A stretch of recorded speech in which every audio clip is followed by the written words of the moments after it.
esqueceu a chave do carro, esqueceu onde guardou a carteira, esqueceu, sei lá, a senha do banco. Quando que esses sinais começam a falar, não, talvez aí tenha, além desse declínio cognitivo normal, tenha algo a mais, uma doença degenerativa, um Alzheimer, por exemplo? Vamos lá. Para a gente chegar no diagnóstico de Alzheimer, a gente passa realmente por algumas fases, vamos dizer assim. Na maioria das vezes, tem uma condição médica que a gente chama de DCS. Tá? O que é isso? É um declínio subjetivo.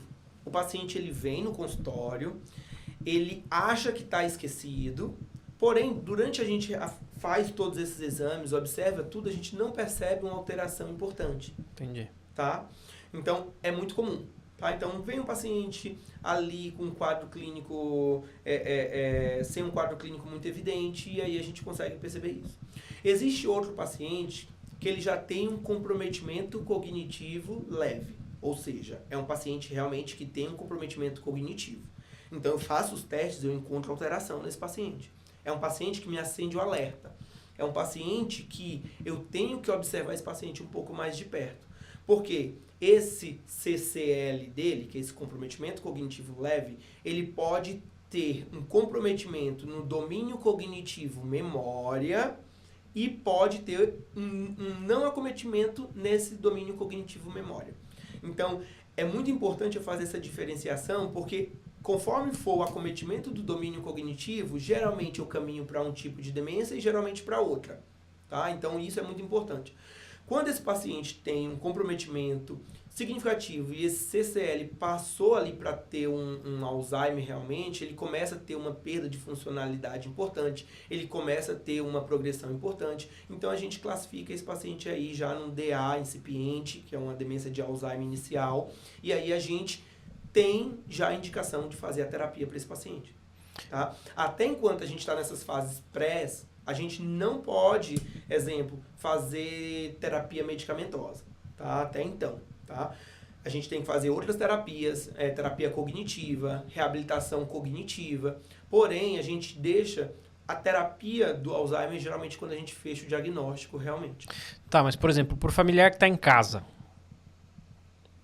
quando que ele tem que, por exemplo, falar, putz, meu pai, meu avô, minha avó, sei lá, talvez ela precisa passar no neuro porque pode ser um Alzheimer. Isso não é normal do envelhecimento. Então, assim, vamos lá. Não é normal esquecer, tá? Então, exemplo, você tem que manter o seu nível de funcionalidade ali preservado. Então, as atividades do dia a dia são muito importantes. Então, eu tô vendo aquele idoso que conseguia ter um poder de execução, de fazer sua comida sozinha, de pagar suas contas sozinho, de se vestir, tomar banho, resolver ali a questão no seu âmbito familiar, ele vai perdendo essa capacidade. Então, a partir do momento que ele começa a perder essas capacidades, a gente já começa a tentar. E como não tem um ponto assim, exemplo, não tem uma separação. Eu digo para os meus pacientes que o Alzheimer é como se fosse uma criança crescendo. Você não percebe que a criança está crescendo. Então, você observa que está ali alterando, que cada vez ele está maior, mas não tem um dia que você fala, o menino cresceu. Aqui. Exatamente, não tem esse dia. Então, imagina ali o Alzheimer como um depósito de uma substância no cérebro, onde a cada dia é depositada uma quantidade de substância que vai fazendo com que as sinapses, vai fazendo com que toda a estrutura vai perdendo funcionalidade. Né? Então, a comunicação vai ficando alterada. Então, é como se fosse uma casa. Eu sujando essa casa todo dia, essa casa começa a ficar tão suja, e a sujeira dentro do cérebro a gente chama de placas beta-amiloides. Então, o depósito dessas placas, eles vão se depositando e vão fazendo com que aquela casa, o cérebro, vá perdendo ali suas funções. Geralmente eu penso nesse formato. Nunca ninguém me falou, mas eu penso mais ou menos nesse formato. Bacana. Tá? E Paulão, tem alguma causa específica do Alzheimer? Tem.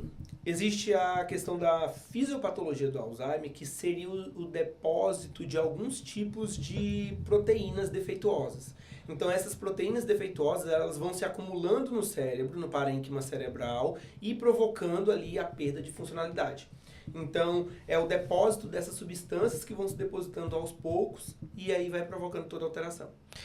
E não sabe-se por que essas substâncias se depositam aí? Tiago, essa é uma pergunta muito boa, porque Porque até hoje a fisiopatologia da doença, que é a causa da doença, ela está incerta. Por quê? Quando a gente faz um medicamento, uma terapia, que a gente achava que era isso, então a gente parou isso, a doença consegue caminhar por outro caminho e a gente ainda não tem ali uma total clareza do motivo específico. Então, exemplo, bateram muito na tecla de uma proteína específica chamada beta-amiloide. Conseguiram ali de determinada forma bloquear a formação dessa proteína. Porém, viu-se que a doença caminha mesmo eu dando um remédio específico para isso. Tá? Então a fisiopatologia é uma doença de fisiopatologia incerta. É multifatorial, ainda. Provavelmente deve ter vários fatores. Provavelmente tem caminhos que a gente ainda desconhece que ela consegue caminhar por aí. Acredito que seja isso. E tem algo além do envelhecimento que aumente a chance da pessoa ter Alzheimer? Tem. Fatores de risco, por exemplo? Então, vamos lá. Recente saiu um estudo mencionando as possíveis condições que a gente tem que evitar para que a gente não desenvolva Alzheimer. Né? Não tem uma pílula ali, uma bala de prata que a gente consiga e vai resolver e eu não vou ter Alzheimer por conta disso. Então, exemplo, muitas pessoas falam, se eu tomar creatina, se eu tomar vitamina D, se eu tomar alguma coisa específica eu não vou ter. Não. A sociedade estudou especificamente que algumas condições, como por exemplo, você evitar a obesidade, evitar o tabagismo, fazer o controle do seu colesterol de forma adequada, principalmente o colesterol do tipo LDL, é muito importante. Outro ponto, controle da pressão arterial e do diabetes. Então, as síndromes demenciais, elas estão totalmente ligadas a esses fatores. Então, evitar alimentos ultraprocessados. Um ponto muito importante que eu acho, assim, dentre as causas, algo que me chama a atenção, a saúde auditiva. Esse idoso tem que estar com a saúde auditiva adequada. Por quê? Porque, para pensar, um paciente que perdeu a audição, não está tanto ali com a audição ok, ele deixa de participar das coisas em casa e vai ficando cada vez mais no mundinho dele. Ele ficando nesse mundinho dele, ele deixa de interagir. Deixando de interagir, ele deixa de ser estimulado cognitivamente e possivelmente ele tem um risco maior de desenvolver. A falta de estímulo cognitivo durante a terceira idade aí acaba sendo um fator de risco também. Exatamente.